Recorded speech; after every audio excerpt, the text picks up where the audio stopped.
Sometimes our world's greatest mysteries lie perfectly preserved beneath the soil, waiting for someone to stumble upon them.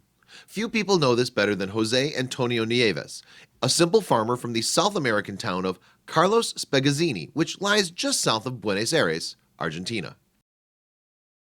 For the most part, the relatively small Carlos Spegazzini saw little in the way of action, as the nearby capital city typically hogged the spotlight.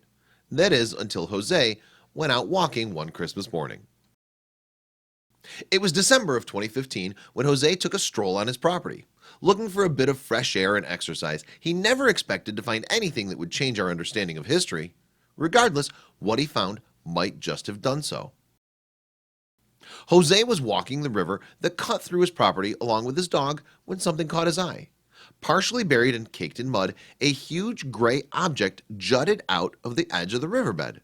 Upon closer inspection, however, he realized this was no rock.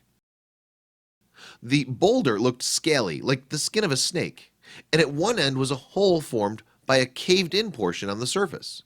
Being a wise man, Jose knew this was something far more significant than he'd previously thought. Hardly able to contain his excitement, he rushed home to tell his family about what he'd found. "Hey, I just found an egg that looks like it came from a dinosaur," he exclaimed to his confused family. "We thought it was a joke," his wife Rihanna said in an interview, "but was it really an egg?"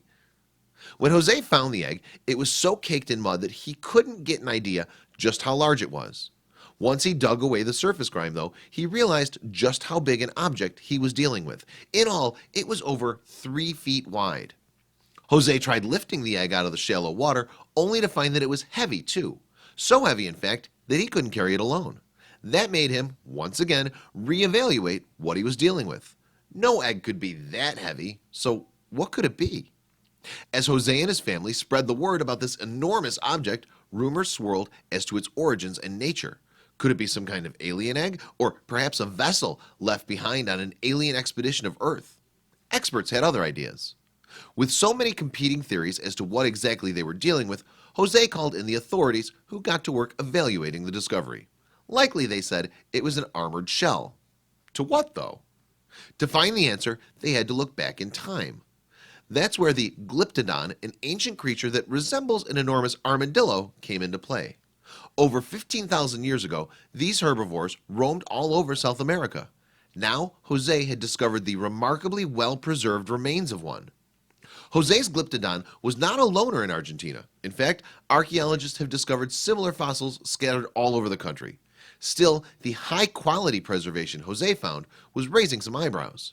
Skeptics wondered why the shell was right side up. Wouldn't these two heavy creatures likely have died on their backs or sides? And how did it spend thousands of years buried beneath the surface while suffering so few blemishes? After further studies, researchers determined the shell was, in fact, legitimate. Thanks to the mud, the shell was preserved for centuries. Still, something left researchers puzzled: an additional hole beyond those for the head and tail. Researchers concluded that if the damage wasn't caused sometime while it was in the ground, it's possible that the wound was what led to the creature's demise. Whatever caused that injury must have been pretty sizable itself.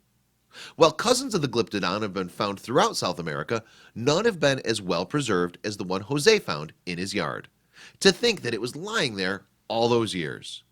Thanks to Jose's morning walk through his farm, we can now understand our ancient history a little better than we had before. Have you ever seen a piece of ancient history